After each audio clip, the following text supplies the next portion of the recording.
మనం బుచ్చిరెడ్డిపల్లి నుంచి జొన్నవాడ మీదుగా నెల్లూరుకు వెళ్లేటప్పుడు కరెక్ట్ గా దొడ్ల డైరీ ముందు మర్రి చెట్ల మధ్యన ఒక గుడి అయితే ఉంటుంది. నేను ఈ రూట్ లో చాలా సార్లు వెళ్లా గానీ ఒక్కసారి కూడా ఈ ఆలయంకి అయితే వెళ్ళలేదు. ఫస్ట్ టైం అయితే ఈ ఆలయంకి వెళ్ళాను. వెళ్లి వీడియోస్ తీస్తూ ఉంటే ఈ ఆలయ పూజారి గారు వచ్చి ఇక్కడ వీడియోస్ తీయకూడదమ్మా అనేసరికి కెమెరాస్ ఆఫ్ చేసి గుడి చరిత్ర అయితే తెలుసుకున్నాను. మొదటగా ఈ ఆలయంలో 100 సంవత్సరాల క్రితం ఈ ప్రాంతంలో మర్రి చెట్టును పూజించేవారంట.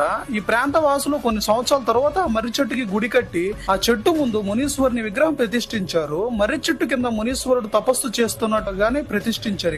ఇక్కడికి ప్రతి ఆదివారం భక్తులు వచ్చి పొంగళ్ళు పెట్టుకుంటూ ఉంటారు. ఇక్కడికి ఆ మర్రి చెట్టు అయితే చెక్కు చెదరలేదు.